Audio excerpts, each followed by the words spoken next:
we are using this in some other ways. Okay, so now we are recording.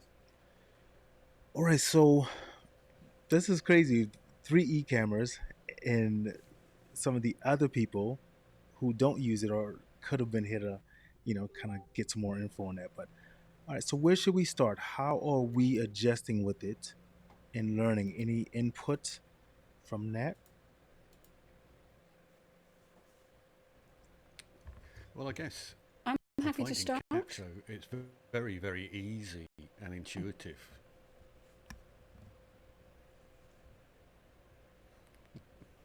Go ahead, Martin. We'll start with you. Okay, I'll start. There's a bit of a delay, obviously, because we're coming through Mm. Ecamm interview mode. So what's happening is we're getting asked the question, reply to the question, then there's a bit of a delay. So we need to sort of manage how we jump in to the show. So yeah, Perfect. I've started off using Mhm. Capsho, found it was very, very simple to use, and it's given me loads of good output. What I did first of all was just use a generic profile, um, and then realised that the output it gave me was very obviously AI.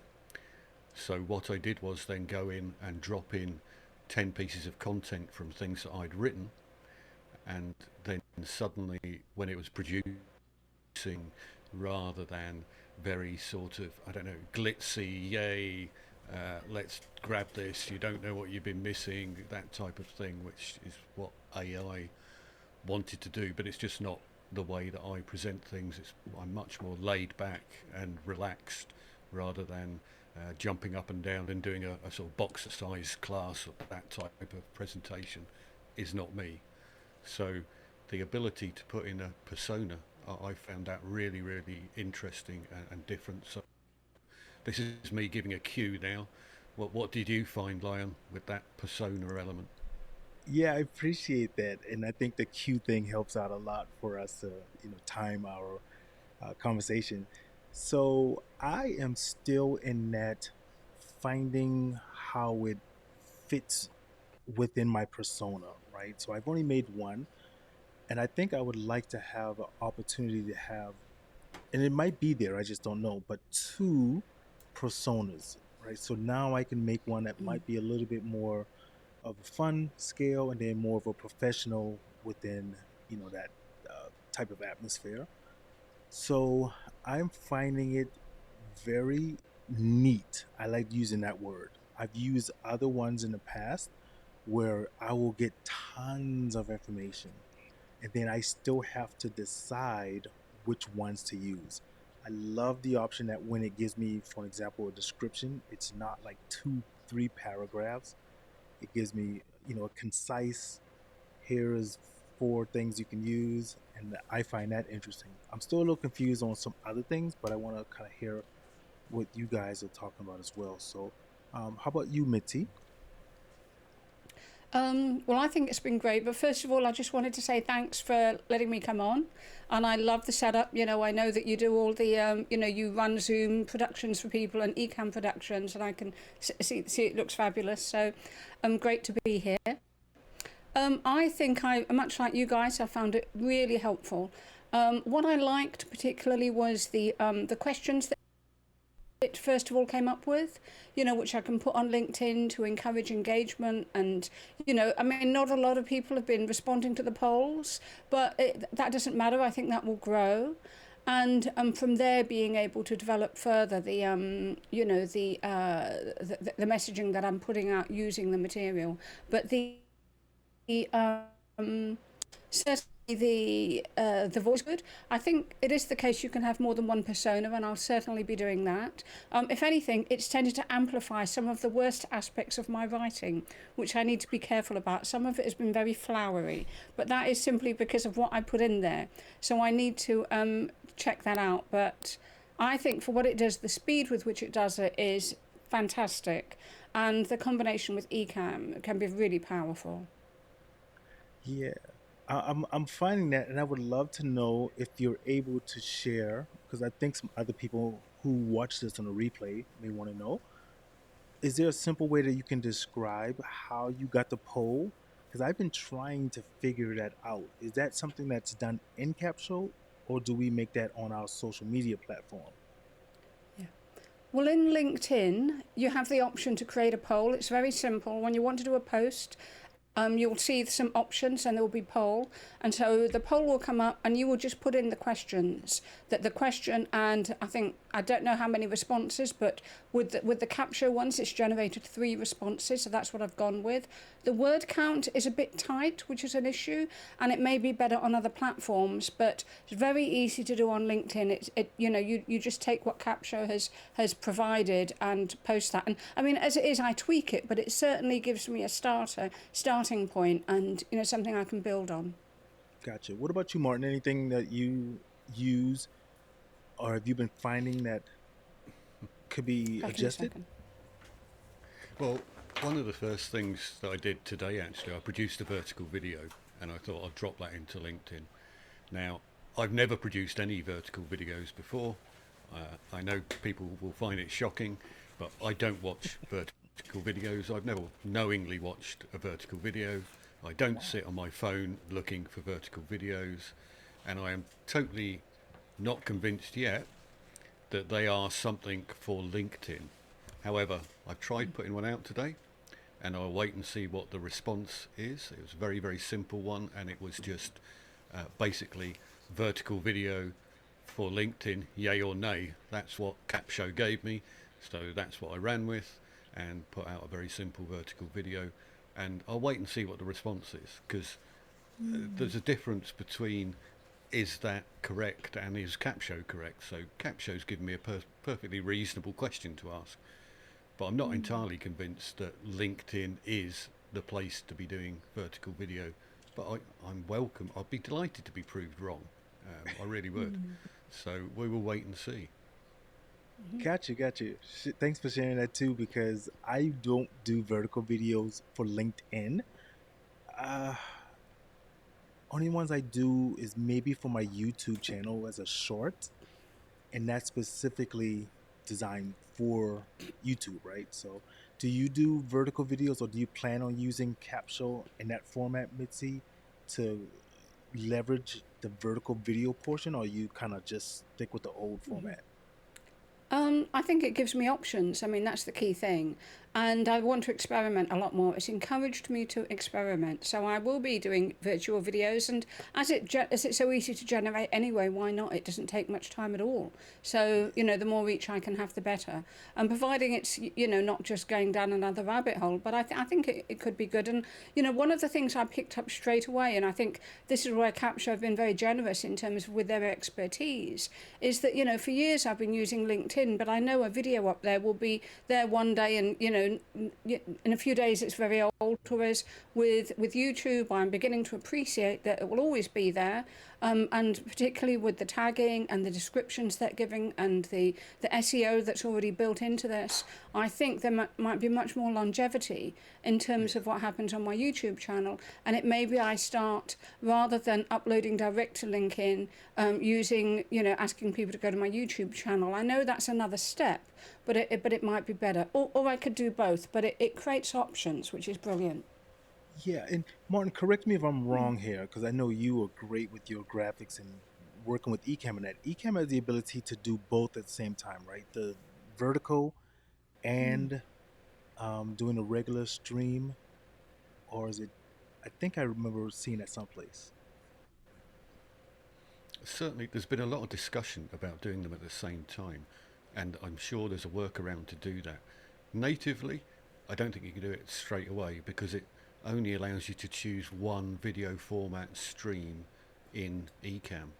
So I just recorded a vertical video, but I had to change the format in Ecamm to record that vertical video, and it does weird things to all of your other scenes that are not Yeah. set up for vertical video. It really does. And I suddenly thought, oh Lord, tell me I haven't just messed up all of those scenes, but they all went back to what they were. But I don't think you can natively stream to both at the moment at the same time, but I know people have done it, by using workarounds of some sort. It's not something that is my area of expertise. So vertical video, I won't comment on any further because I've only done one today. So Yeah. happy to talk about Ecamm in general and what it can do. But I do find Mitzi's comments really interesting about the YouTube side of things because um, I've used YouTube historically as effectively a storage area for videos because I've maybe created them, sent them out to LinkedIn, but I then upload them to YouTube so that at a future date I can say, all right, I did have a video on that. Here it is in YouTube. But I would have to say that my descriptions for the videos are terrible. They're very, very brief, and the long descriptions are not very good. The titles are not very good. There are no hashtags or anything else, any tags in there at all. So where I have found Capsho to be brilliant was that it created all of the long form titles for me, the short form titles and the tags.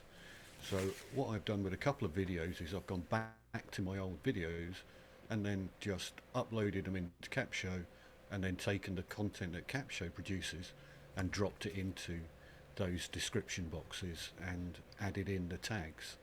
Now I haven't seen any results from that yet, but to me that alone is a huge benefit because it Yeah. takes such a load off of me because I'm not having to write out long form text of what the description is, and if the description is being picked up for SEO purposes, which I assume it is, along with the tags, then that's going to make a huge difference to the performance of a YouTube channel. So actually for me, thus far I'm thinking that is my favourite thing, is the way it generates all of this information that I can reutilise for existing YouTube videos, but also for new ones going forward, knowing that it will create it all for me, and it probably encourages me to organise my channel to be a bit better than a kind of a yard sale of videos, which is at the moment. It's kind of, there are some really good ones in there, but you're going to have to have a look for them. Yeah. I, I'm in agreement with you there because for me, generating a title, I'm the type of person that says, "Here's how you cook a hamburger." That's my title, right? It's just, I don't know how to be creative in that aspect, and so having Capsho kind of give you these ideas and these tips and tricks and so forth for the description, I would write two sentences probably. Ladies and gentlemen, I bought some meat and this is how I cooked my hamburger, right? But I don't know how to do the descriptions and stuff, so that's very important. And I know, Mitzi, you spoke a second ago about how you would write something and then it was too flowery or something like that. Can you expound on that a little bit on how Yeah. Capsho is helping you kind of condense it? Well, it's interesting because what it is, it's obviously taken some of my material, which when I look it back at it now, maybe was a bit too flowery, and so it's written in that style and amplified it in some cases, so it's almost too much. But I've got three different versions. I've got first of all the description. Then I've got the first piece that you put up on, in my case, up on LinkedIn, and then I've also got the call to action. Now, out of those three, one of them may be a bit flowery, but the other two I can certainly use. And what it's made me do is, even though it's a bit flowery, the way they've condensed the key ideas and the structure is very good. So I can just go in and edit that. I think what I have to do now, because the challenge is, or the temptation is, just to be loading up all this stuff, having it all there.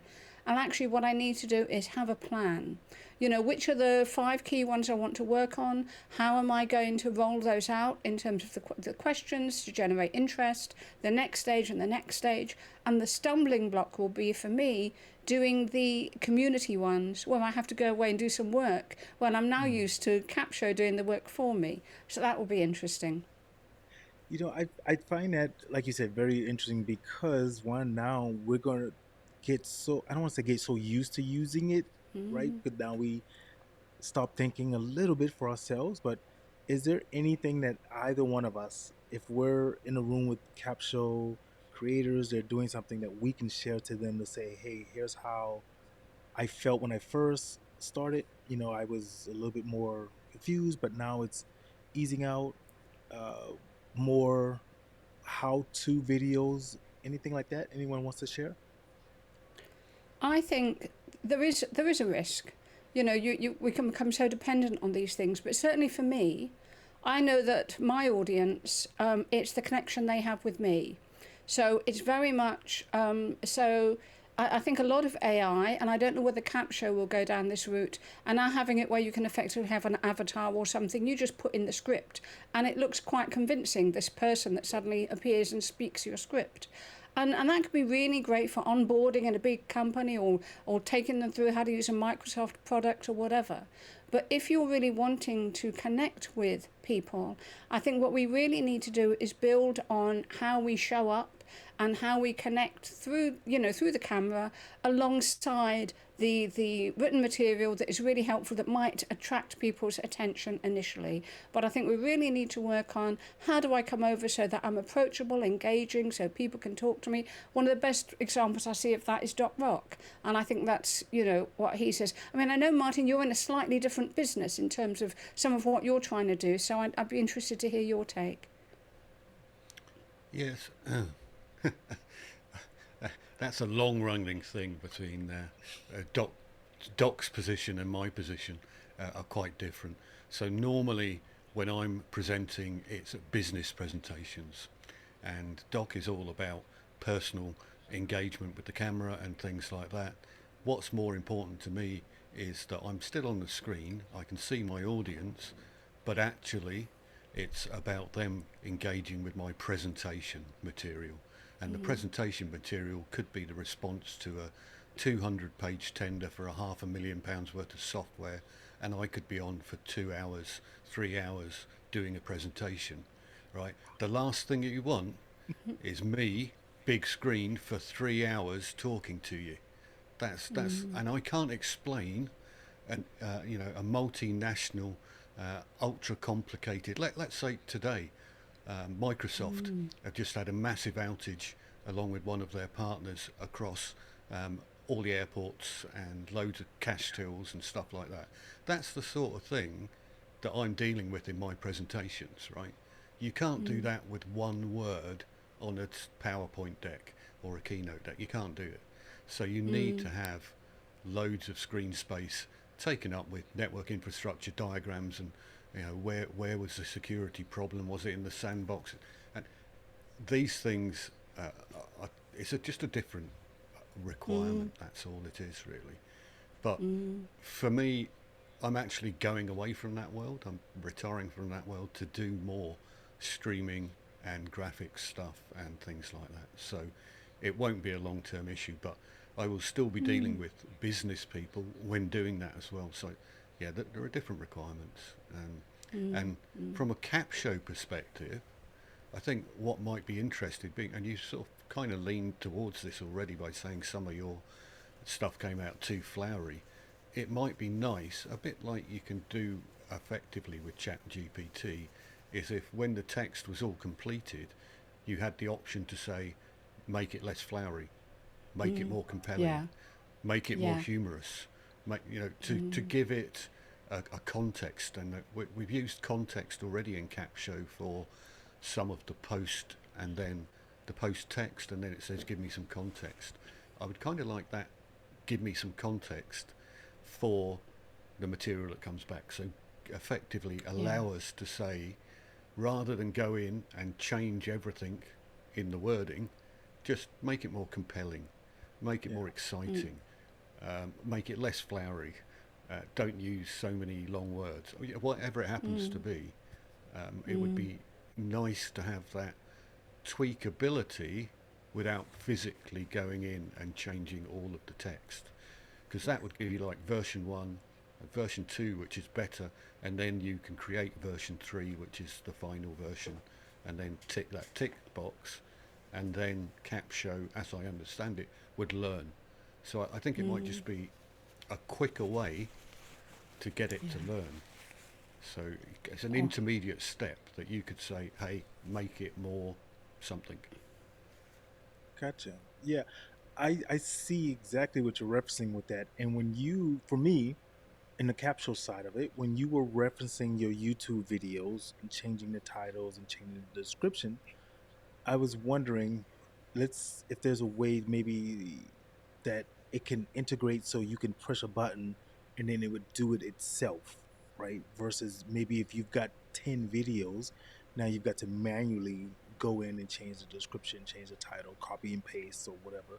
So I think that could be something that could make it stronger. And then this might be in there. I haven't seen this yet, but the ability to have the time codes. So, for an example, if this video here is uploaded, um, then Capsho can make a time code of at 2 minutes and 55 seconds the subject matter of whatever came up, 8 minutes. So that way, when you upload it to YouTube, you can just take it from Capsho and maybe push a button and integrate it.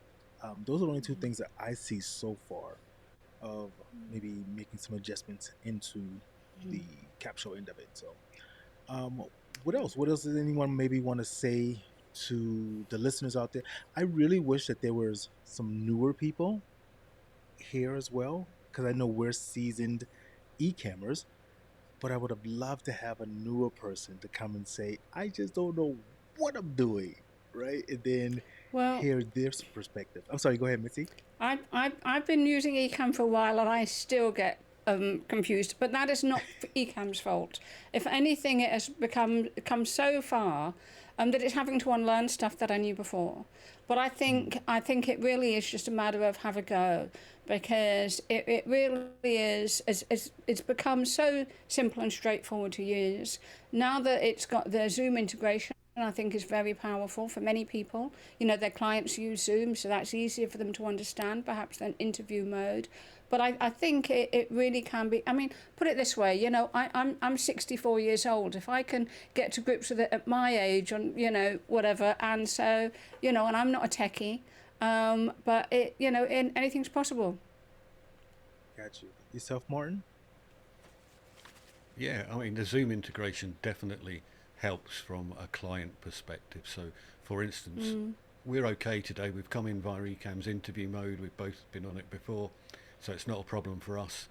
But it might freak some people out for the first time. It might be easier to bring them into a Zoom. So if you're going to do another one, I would say maybe do it in Zoom, so that if they are new guests, then they're not freaked out by a slightly different interface. There's nothing difficult about it, but Zoom will be far more familiar. So maybe that's a bit of feedback for you for next time. If you do want new people on, maybe do it in Zoom. Yeah, thank you for that. I- I'm sorry, go ahead, Mitzi. I do have a question, though, a technical question, which might be of interest to those who are new. I've not actually been using interview mode or any of these things very much. I mean, I've been using Zoom and taking Ecamm into Zoom, but now that we're doing it the other way round, what I'm finding is sometimes there's a bit more of a lag, or there are it's a bit glitchy. And I'm wondering, and I thought my upload speed was sufficient to overcome that. But it means that I'm wary, even though the Zoom integration looks fabulous. There have been a few times when it's been glitchy, and I'm wondering about the upload speed, because while I've got a download speed of about 60 plus, I've got an upload speed of anything between 7 and 11, and I don't know what the upload speed needs to be in order to nail that. I don't know if that's something either of you know. What I do know is that this has been a discussion with Ken and Glenn about whether there should be a button to press, similar to the way that there is a button to press for streaming at the moment. It already says if you're streaming to one location, two locations, three locations, this is what you need. So there is a discussion that maybe a similar button is required to let you know what is required, and maybe have a look at effectively your current system resources and say, yes, you can have 3 guests on and it will be fine, or you can go more guests and it's not a problem. I've got a Mac Studio now. It's an entry level Mac Studio, but I also live in Edinburgh where there's excellent fibre optic upload download speeds. So it's not something I've had a problem with, and I've had the maximum number of Zoom guests on and video going on and all sorts, and Wow. I've never ever seen a glitch from that perspective. But Oh, I'm I live envious. in a great world here in terms of where I am and the kit that I've got. So, Yeah. but I think Yeah. a button to press would be really, really useful. Yeah, I was going to say that I'm not as familiar as, for example, as what speeds need to go up. So that's not my forte. But an option I know that helps sometimes is if we go into the preference tab, you can look at your stream tab and it will tell you the required speed for what you're trying to do, right? So maybe Right. you are doing something and it requires 5 point something megabytes, right? But then your speed at that point, if you have a look at it, says you only have about 3. So that could be something. But like Martin said, I think that's the biggest thing of what area, what's around, fiber optics, Yeah. or even if we're plugged directly into um, our modem or something like that. So, but again, I'm Yeah. not Yeah. versed as Yeah. much on that. So, Yeah. Yeah, I've but got cool. Yeah, Ethernet, I've got Ethernet, but it's still, but thank you for that. I'll check that out. Appreciate that. yeah, and I And appreciate I that. assume, Oh, go ahead, Martin. okay, yeah. So just this is me assuming things, but are you plugged directly into your Ethernet as with a hard wire? Okay, that's fine. Because a lot Yeah, of people yeah, will say, "Yeah, I've got great connection, I've got great internet," and then you find out that they're using a wireless router, and no, it, just physically plugging a cable in, for those of you who don't know, could make 3-4 times the difference to the speed yeah, that you're going to get. So yeah. something to watch I out think for. it's just the part of the world I'm in. It's it's a very quiet little village, and they don't have the requirements for such things. But I've got terrible hay fever today, so I have to excuse me. I have to keep dabbing my eyes. No Oh, worries. So we're gonna get ready to wrap that up, and I appreciate that comment about the Zoom thing. I think I'm gonna do that next time because I even sent a message back when you referred that, Martin. I'm gonna do that next time because that might, like you said, be way easier, more comfortable for people who just know Zoom. Hey, click the Zoom link, log on. So I have another one coming up, a couple hours. I may just do the Zoom link for that one. I think one of the reasons why I don't do it is just because I don't have a paid Zoom plan, and sometimes it might go past that free 40 minutes type of a thing. But I'm gonna still do it for some new people. So go ahead. Yeah, it's worth pointing out. Then you really need to, if you haven't got a paid Zoom plan, don't do it. Okay, because you'll only go get 360p in terms of your definition. Okay. You need to have a paid Zoom plan to get 720p out of your definition. So, uh, yeah, you don't want to really be doing it on a non-paid paid Zoom plan. Uh, yeah, it will yeah, probably be all right for video only, but for instance, if I try to put a presentation up, it's absolutely terrible in Yeah. in anything less than 720p.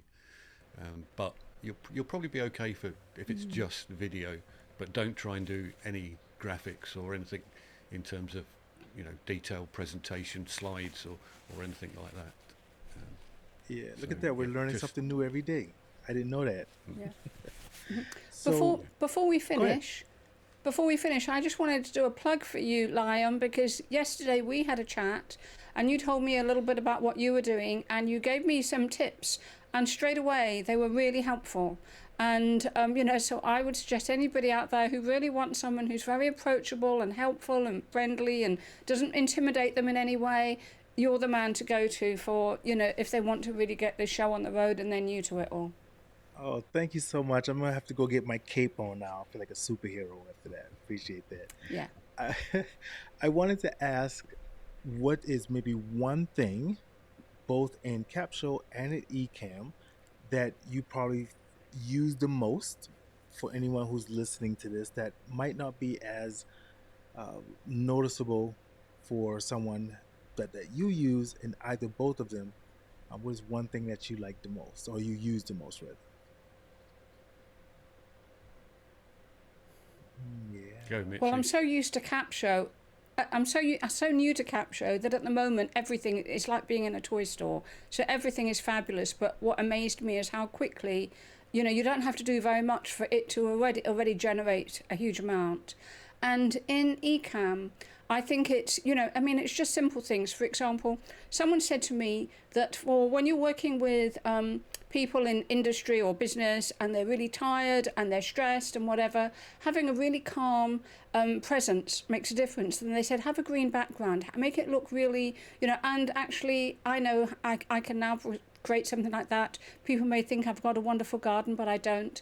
But little things like that, which are so much better than if you're just doing, for example, a virtual background in Zoom or something. And so, it really helps you to think a little bit more about your connection with your customers. I'm sorry, I got to dab my eyes again. No, I hear that. And matter of fact, Martin had a green screen type of thing a couple of weeks ago that was very, very interesting. So I don't know if he may do something like that in the future, but if he does, it should come to it. So, but Martin, your thoughts? Yeah, I think green screen is something that is highly underrated. I did hear Ken, I'm sure, saying it was his favourite thing that they'd put into Ecamm. The first thing you tend to hear, everybody will tell you need loads and loads of lights. With green screen, it's not true. You don't need loads of lights, you just need to put them in the right place, and a couple will do. Make sure your screen's lit nicely in the background. That's really pretty much it for green screen. You don't have to do anything, unless you're trying to stand up and run around the room or something. That's completely different, because as you move around, the shadows change, the lighting changes, and your green screen changes. But if you're doing what we're doing, and I'm not on green screen today, but I have got green screen recordings that look like my current background for when I do want to do that, and people can't tell the difference. They don't know whether I'm on a green screen today or not. So I think green screen's a great feature, and if you think of that in sort of the Capsho context, in terms of over-the-shoulder type Amazon selling, if you want to call it that, you can be in green screen in the corner and you can have your Capsho messaging coming up behind you, and that can be your tips or whatever else. It's the tips show, isn't it? 3 different questions that you want to ask. Well, you can have those coming up behind you in your background, and they can be the Capsho information, and you can be in the foreground. Now, I don't know that that's really how it was intended to be used, but that is just me thinking out the box, and that's the way that I tend to look at things. I think, oh, actually, do you know what? I think I could take that text and drop that on a coloured background, and I could be in the foreground, and I can be talking about it, but not reading the words of what effectively becomes a slide. So people are very good at reading, right? They've been doing it for a long time.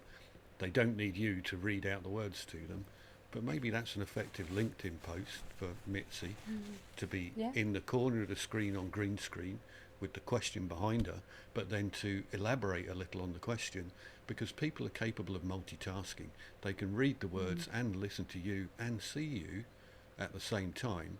So for me, that's a triple impact for over just having a piece of text on a screen, or just having your face on the screen. And that's kind of where I disagree with Doc on some of these things. Is no, I think people have the ability to listen to you, to see you, and to take in the images or the text which is going on beside you or next to you or with you, because it's a triple whammy. So, yeah. Gotcha. Yeah. Cognitive load. Yeah. You were saying something else, Martin?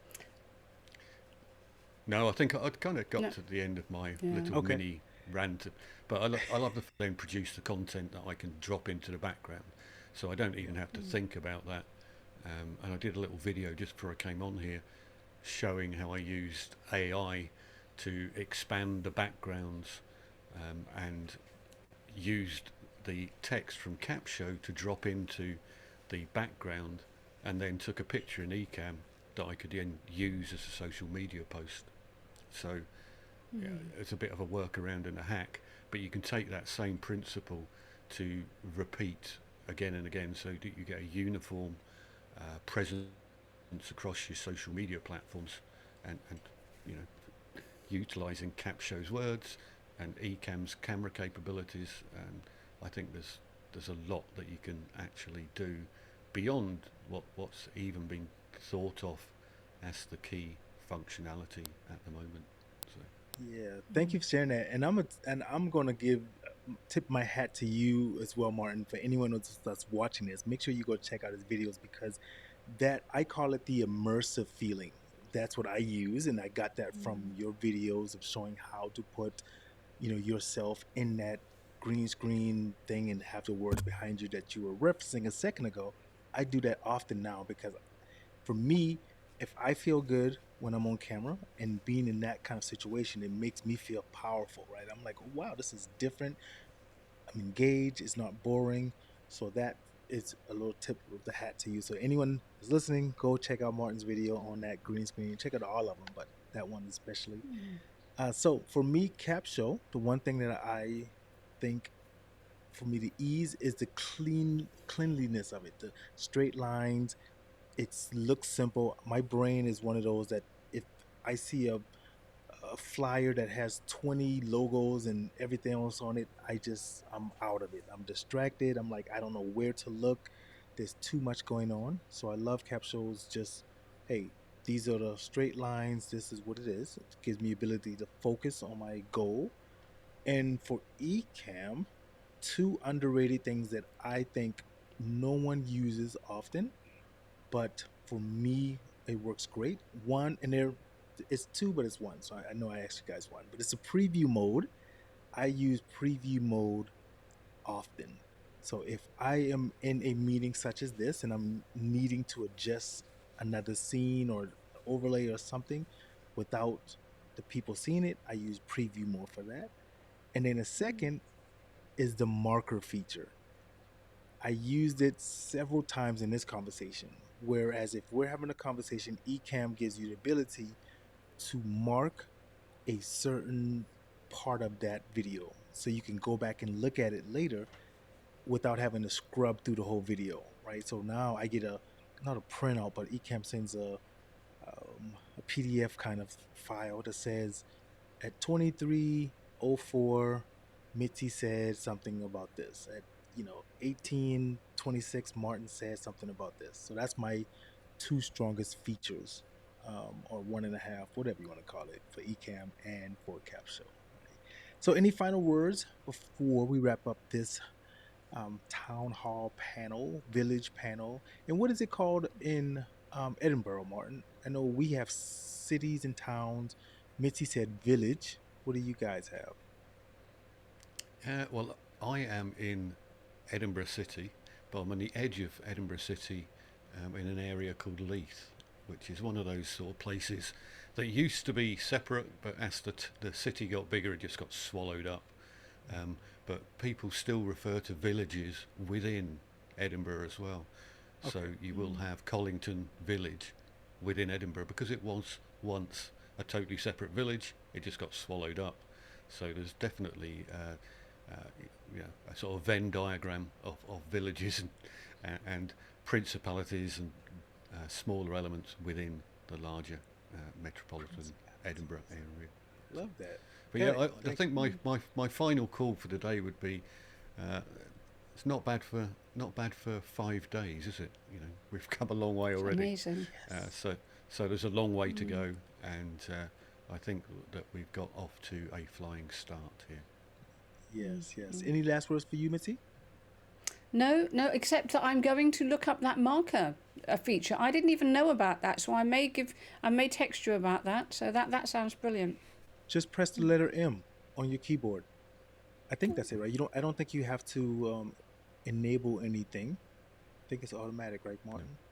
yeah, Martin, maybe. Wow, Yeah. that So is amazing. if you're recording, either yourself or even a guest, if you just press the letter M on your keyboard, you'll see a red little marker come up, and if you press Shift and M, it gives you the ability to type the name, right? So maybe as a guest is speaking and you want to say, this guest said, something specific, right? They talked about this certain seed that needs to be planted for a tomato. So now when you're done, when you go look at your video, Ecamm will give you a sort of a printout, and they will have Brilliant. however many times you pressed M, right? 8 different times of where you felt that's an important part of it. And for me, that helps me in my editing. So now I can go to that Absolutely. certain part, I can cut that video, put it at the front, let that play, and then the rest of, to draw them in, and then the video plays. So but that's it, I guess. So, and ladies and gentlemen, when you rewatch this video, here's what happening from my process. Right after this is video finished, Ecamm's going to give us an option to name it, uh, go straight to YouTube, and I think that could be a great thing. Right there, if Capsho was integrated into that part, so you can send the audio directly after the ending of your recording to Capsho. Just a small thing, kind of how like Descript does it as well. But I'm going to take this directly into Capsho and then upload it to YouTube and then implement the headlines and everything else that Capsho gives, so you guys can see I guess the process. I think that's how you guys say it, right? Process of what's happening. So, all right, thank you. I appreciate this, Thank and you. hopefully we can do another one maybe next week, maybe to see how we grow. And I'll do the Zoom, and hopefully someone else can maybe throw something out there, so Yeah. we can do a panel if someone else is hosting it or whatever. So that's it on my end. Brilliant. Thank you all for coming. I sincerely appreciate it, and y'all enjoy the rest of the day. Yeah, Thank you Goodbye, very goodbye. guys. much. Not so Bye-bye. sunny Edinburgh. Bye. Bye. Oh, See you later. sorry, guys.